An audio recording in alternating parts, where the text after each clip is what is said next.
Fala galera, sejam todos muito bem-vindos. Hoje é dia de responder perguntas, tem um caminhão de perguntas aqui para mim responder hoje, então não vamos nem perder muito tempo. Se inscreve aí no canal, dá um joinha no vídeo e se tiver alguma pergunta você pode deixar nos comentários que numa próxima oportunidade eu vou tentar responder para você.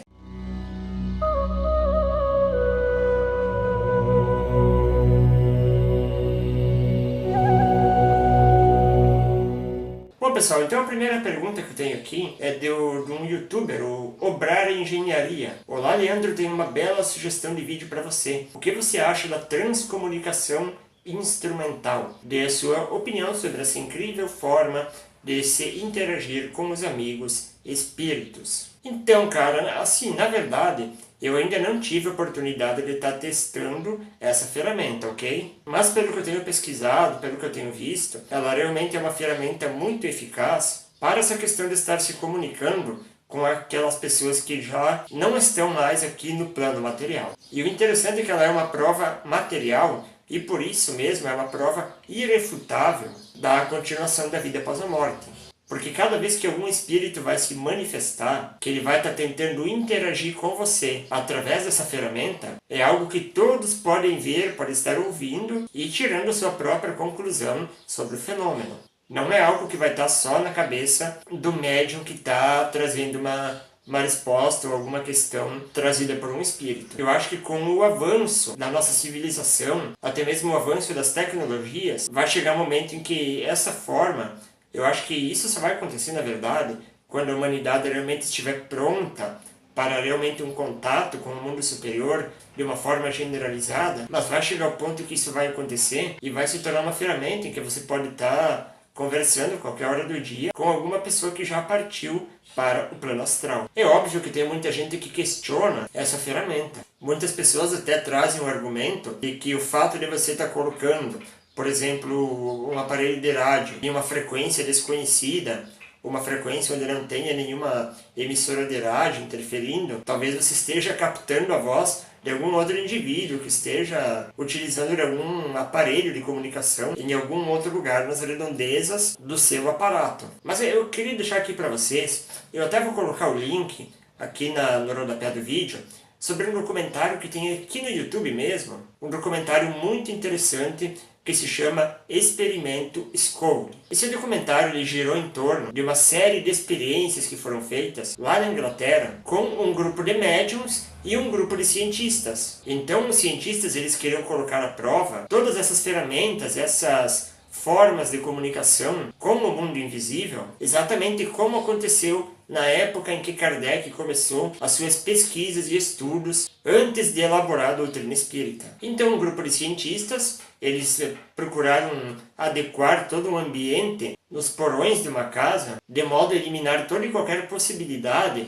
de charlatanismo daqueles médiuns que estavam sendo utilizados na experiência. Então, só para deixar como exemplo, essa questão da transcomunicação instrumental também foi colocada à prova nesse experimento Scole. E o detalhe é que esses cientistas eles procuraram isolar magneticamente todo o ambiente. Quer dizer, não tinha possibilidade de estar entrando nenhum sinal de fora, nenhuma conversa paralela, nenhuma frequência de um outro aparelho transmissor. Então, quer dizer, estava excluída a possibilidade de estar havendo algum tipo de charlatanismo nesses experimentos. E olha, tinha cientistas renomados nesse tipo de estudo. Um deles é o biólogo Rupert Sheldrake, que apesar de ser biólogo, ele faz parte de um centro de estudos da consciência lá em Cambridge, e juntamente com outros cientistas, eles procuram analisar e estudar todos esses tipos de fenômenos que acontecem e que porventura em algum momento da história vai vir a comprovar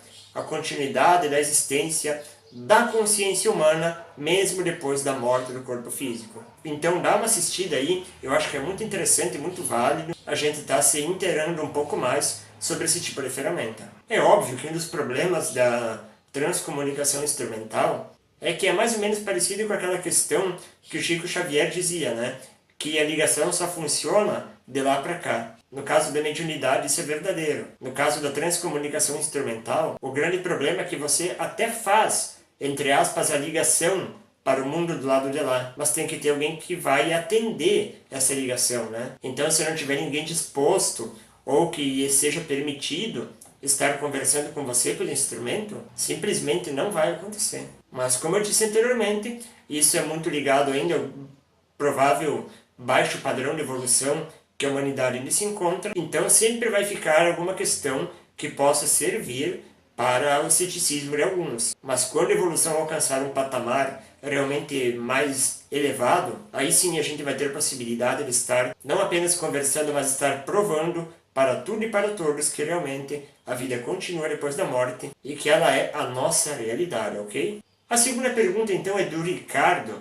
Ele pergunta: Leandro, o que você acha sobre aquela ideia da reencarnação, que é uma espécie de doutrina que certas religiões criaram para infligir medo e culpa nas pessoas? Abraço. Olha, Ricardo, eu não acho que seja bem assim não, cara. A minha opinião, inclusive, ela difere um pouco daquela trazida pelo espiritismo clássico. Eu já comentei em outros vídeos aqui do meu canal que eu não acredito muito naquela ideia de que a alma foi criada por Deus, simples e ignorante. Na minha opinião, a alma ela não é criada por Deus. Na minha opinião, Deus se manifesta em forma de almas aqui na matéria. Por quê? Para viver experiências que não seria possível estar vivendo em um outro plano, em um outro nível vibracional no universo. Então a primeira coisa que a gente precisa fazer é tirar da nossa mente, para compreender isso, lógico, mas tirar da nossa mente aquela ideia de um Deus inquestionável, uma criatura praticamente humana, com poderes sobrenaturais, um super-humano meio esquisito até na verdade, mas que não precisaria realizar nada em si e que criou o universo e os seres humanos apenas para ele estar observando, olhando e até castigando se for o caso. Na minha opinião, eu entendo o universo, eu entendo Deus como uma verdade, uma consciência, que ela cria, interage, se manifesta e evolui em si mesmo ao longo das experiências que ela vivencia aqui na matéria. Então, lógico que essa consciência universal ela vai se manifestar de infinitas formas ao longo do universo. Uma dessas formas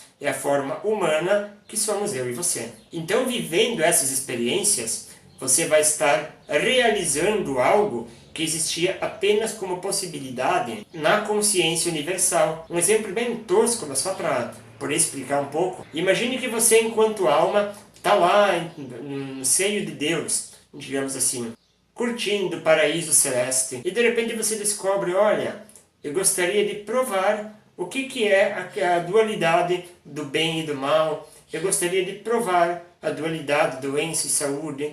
Eu gostaria de provar e sentir na pele o que é viver na matéria, passar por todos aqueles desafios. Mas como eu posso fazer isso? Simples. Vamos criar uma dimensão material onde eu posso estar me manifestando lá e vivendo essas experiências. Então, dentro da minha visão, antes da existência do universo material como ele existe, nós estávamos criando o projeto desse universo que agora nós experimentamos. Sendo dessa forma, então, quem é que poderia estar impondo para nós a reencarnação? Ninguém, porque foi uma escolha nossa mesma. Nós mesmos escolhemos a reencarnação para poder viver aqui uma quantia de experiências que não seria possível de uma outra forma. E óbvio, quando nós estávamos, novamente entre aspas, no paraíso celeste, nós tínhamos todo o anseio de viver as experiências que agora nós estamos vivendo. Só que conforme a gente vai descendo vibratoriamente até chegar aqui no plano material, nós vamos perdendo a nossa memória cósmica, a nossa memória espiritual. De certa forma, nós vamos perdendo o paraíso em que vivíamos. Isso não soa meio parecido, de repente, com aquela história de Adão e Eva, que Adão e Eva queriam provar o fruto do conhecimento, queriam provar o sabor do bem e do mal, queriam saber o que era o bem e o mal, e que quando eles foram, então, provar do fruto do conhecimento do bem e do mal, eles perderam o paraíso? Será que essa não é talvez uma interpretação um pouco mais lógica e sensata para a história de Adão e Eva? Então, óbvio, ninguém impõe para ninguém a reencarnação. Às vezes até dá a impressão que algumas religiões, até mesmo em alguns momentos a doutrina espírita, ela coloca a reencarnação como se fosse um castigo pelo fato de você ainda não ter evoluído adequadamente. Mas eu não enxergo dessa forma. Eu acho que é mais ou menos como uma viagem. Você quer fazer uma viagem para ir conhecer um determinado lugar, só que chegando naquele lugar tem muita sujeira, tem mosquito, tem um calor insuportável, você passa por diversas questões desagradáveis, mas você está lá vivendo experiência. E por mais dolorosa que seja, quando você retornar, você vai voltar espiritualmente, digamos assim, mais rico. E com certeza vai ver que tudo aquilo valeu a pena. A próxima questão então é da Cleide. E ela gostaria de perguntar se todos que despertam têm que trabalhar, fazer alguma coisa. Pois eu despertei de uma família, de um marido e 4 filhos. Não tenho parentes e nem amigos. Sou desolada, literalmente, e gostaria de saber o porquê eu despertei se eu não posso fazer nada adiante. Pois todos acham que eu estou louca. Olha, Cleide, quando a gente desperta, a gente tem um anseio natural de estar querendo levar o nosso despertar adiante. De estar querendo, digamos assim, vestir uma vestimenta de missionário e estar saindo por aí salvar o mundo. É um anseio natural, não te preocupa, porque tenho certeza que isso acontece, se não com todos, mas pelo menos com a maioria. Só que chega um momento, Cleide, que você percebe que na verdade você está aqui para o seu despertar, não para o despertar dos outros. E apesar de muitas vezes você ver que uma determinada pessoa ou um determinado grupo de pessoas próximas vivem em um estado de ignorância, em um estado de sofrimento, que poderia ser resolvido se eles também despertassem, mas você vai perceber, você vai chegar à conclusão que se eles não despertaram, é porque simplesmente não é o momento deles ainda.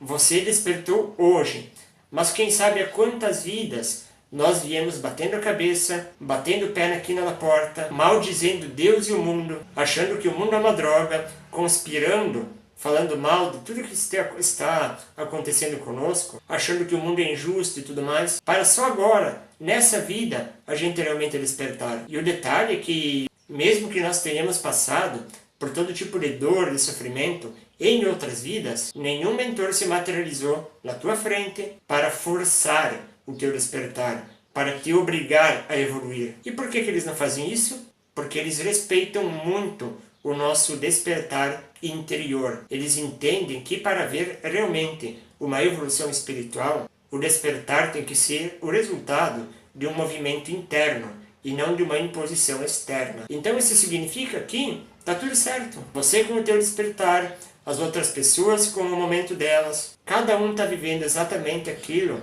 que é o resultado do seu próprio mérito, da sua própria evolução, do seu próprio aprimoramento.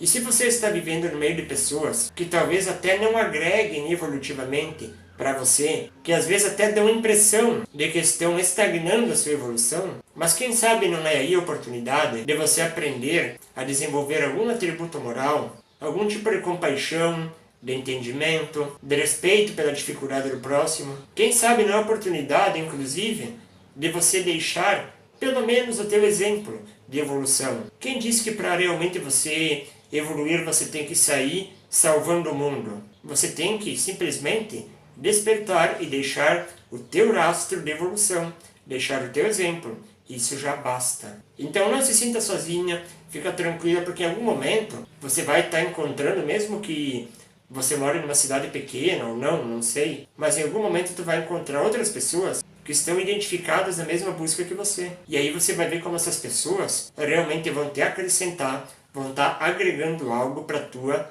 evolução. A próxima pergunta é da Érica. Ela quer saber se existe a possibilidade do karma planetário ser pago gradativamente com eventos regionais, pontuais, mais fracos, mas sequenciais, sem um caos geral total. Érica, na verdade isso vem acontecendo desde toda a história da civilização. Quantas guerras, quantas doenças que dizimaram povos inteiros, quantos eventos catastróficos que aconteceram geologicamente numa parte do mundo, depois em outra, depois em outra. Só que o detalhe que a gente tem que entender é que o ser humano ele vive mais ou menos assim, ó. Enquanto ele dilui um karma, ele cria mais ou menos uns 2 ou 3. Então ele está sempre em déficit de resgate kármico. Por isso, apesar de que ao longo da história a humanidade vem resgatando karmas gradativamente, chega a um ponto em que os karmas de pequenas coletividades vão se espalhando até formar realmente um karma do tamanho do mundo, como é o que a gente está vendo hoje. Então, se acontecer algo de nível planetário, algum evento catastrófico que possa vir a causar um caos geral do planeta, é por esse motivo. É porque a humanidade está resgatando pouco a pouco e não está sendo o suficiente. Ela continua gerando mais e mais karmas. Mas óbvio que tanto eu como você, a gente não tem possibilidade de estar fazendo um balanço para ver em que nível se encontra o karma planetário. A gente nem conhece direito o nosso karma individual, né? Então o melhor que temos a fazer é cuidar da nossa própria evolução, se focar em nós mesmos e, de certo modo, até esquecer esses problemas que poderão acontecer com a humanidade. A próxima pergunta é do João Júnior e, ao mesmo tempo, vou ligar essa pergunta com a pergunta do Guilherme Tavares, porque as duas fazem perguntas ligadas às práticas de algumas religiões. Então, o João Júnior lhe pede: amigo, qual a sua visão sobre uma religião que guarda o sábado e essa religião mostra-se certo de que eles são a verdade absoluta? O que você acha? E o Guilherme, então, ele pede para mim falar sobre as religiões afro-brasileiras, tanto as que realizam sacrifício de animais, quanto as que não realizam derramamento de sangue. Importante salientar que todos aqueles que consomem carne, eu estando incluso, ele colocou, estão de certa forma identificados vibracionalmente com os que ofertam animais em cerimônias, para entidades que também se alimentam dessa energia animal. Então, quanto à questão do João, olha, um dos problemas de toda religião, um problema que todas as religiões têm em comum, é que todas elas são a verdade absoluta. Todas elas têm certeza de que elas estão mais coerentes com Deus e com os propósitos de Deus, independente de ser cristianismo, independente de ser budismo, porque veja bem, toda e qualquer religião, na verdade, nada mais é do que uma organização criada por seres humanos em torno da mensagem ou de uma escritura, mas normalmente da mensagem de um avatar iluminado que passou por aquela região. E você pode reparar que muitas vezes várias religiões que se utilizam de um mesmo texto, de um mesmo avatar, de uma mesma mensagem, mesmo as interpretações delas, sempre cada um vai dizer que a sua interpretação ou que a sua tradução daquele texto é a mais coerente. Veja o cristianismo, quantas linhas de religião protestante que existem dentro do cristianismo. Quantas linhas existem dentro do hinduísmo. Quantas formas de praticar o yoga. Então tudo isso, o que eu posso dizer? Independente de ser a religião A ou B, é óbvio que nenhuma delas está com a verdade. Porque os avatares a qual aquela religião foi inspirada, os avatares não vieram criar religiões. Inclusive eu compartilho até de um pensamento do Krishnamurti, em que ele diz que os grandes mestres iluminados, eles não vieram fundar religiões, eles vieram para livrar o ser humano de todas elas. Então, independente da religião, guardar o dia de sábado, guardar o domingo ou guardar sei lá o que, são apenas rituais, são apenas crenças dentro daquela linha religiosa que eles acham que eles precisam seguir para estar agradando a uma determinada divindade. Mas veja que tudo isso, na verdade, é apenas um estágio evolutivo dentro da sua caminhada pelo universo afora. Porque a alma, o espírito, ele precisa passar, ele precisa estar em contato com todos os tipos de dualidades que a matéria oferece. Ele precisa entrar em contato com os mais diversos tipos de crenças, de condicionamentos, de imposições, para que em algum momento, quando ele já vivenciar tudo o que o exterior oferece, e ele obviamente não encontrou nada externamente, aí vai dar aquele insight, aí vai dar aquele estalar de dedos, e o indivíduo vai perceber que ele estava procurando no lugar errado. Ele pode ter procurado no mundo inteiro, mas ele procurou no lugar errado, porque ele excluiu a sua busca interna. Ele tinha que estar buscando dentro, onde quer que ele esteja, e não fora, nas suas peregrinações pelo mundo afora. Mas óbvio que isso é uma etapa que cada um precisa estar despertando para isso, e que em algum momento da sua jornada, Cada um por si só vai perceber isso. E quanto à questão do Guilherme, então, em que ele comenta sobre as religiões afro-brasileiras, tantas que realizam o sacrifício de animais quanto as que não, a minha opinião é basicamente a seguinte: todo e qualquer tipo de exploração que você faça, principalmente com seres dotados de vida, você está cometendo um crime. Simplesmente por ignorância espiritual, por inconsciência. Qual que é o propósito, então, de indivíduos que fazem algum tipo de sacrifício, algum ritual de oferenda de sangue de animal, ou oferenda de qualquer tipo? Ele está oferecendo aquilo porque ele quer algo em troca. Normalmente a pessoa quer o quê? Normalmente ela quer uma casa, ela quer uma vaga de trabalho em algum lugar, ele quer que as entidades espirituais ajudem num relacionamento amoroso. Ou seja, na verdade é um tipo de negócio que a pessoa encarnada faz com as entidades espirituais desencarnadas. Então você vê que esse é um tipo de busca religiosa muito primitiva, porque a pessoa está tentando conquistar na base da religião algo para a sua vida material.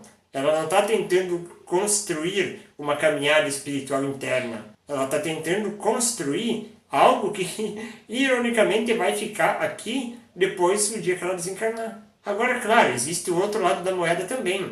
Tem muitas religiões afro-brasileiras, como você colocou, que fazem um trabalho muito bonito. A própria Umbanda tem a Umbanda de linha branca, que a gente chama, e Umbanda de linha preta. A Umbanda de linha preta seria, então, aqueles que fazem o sacrifício de animais para estar recebendo algum benefício em troca. Mas a Umbanda de linha branca, onde existe a manifestação de muitos espíritos de luz através de médiuns, espíritos que se identificam como pretos velhos, esse sim é um trabalho muito bonito, porque ali vai existir sempre uma tentativa de chamada de expansão da consciência.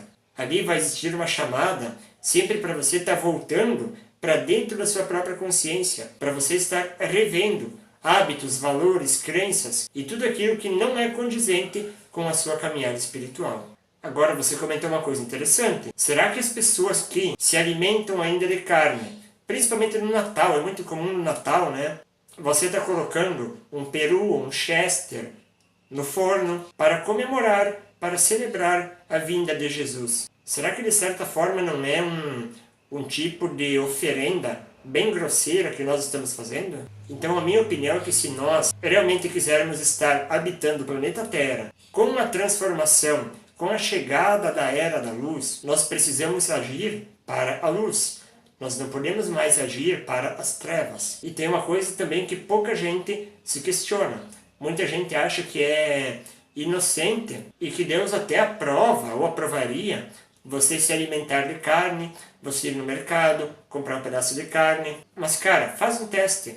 Se você acredita em espiritualidade, se você acredita em energia, acredita que tudo é energia boa, energia ruim ou energia pesada, faz um teste. Procura um médium, um vidente, um médium bom realmente, e pede para ele tentar ver qual é o campo áurico, como está a energia de um matadouro, de um frigorífico, de um lugar onde existe o abate de animais em larga escala. Você tem coragem de fazer esse teste? Você tem coragem de saber que aquela energia que está lá é uma contribuição sua? Então fica o raciocínio, fica a reflexão. Não basta apenas a gente estar estudando e buscando informação. É preciso agir de acordo. O recado por hoje é esse. Espero que eu possa ter ajudado nas buscas e reflexões de cada um. Muita paz a todos, namastê e até o próximo encontro.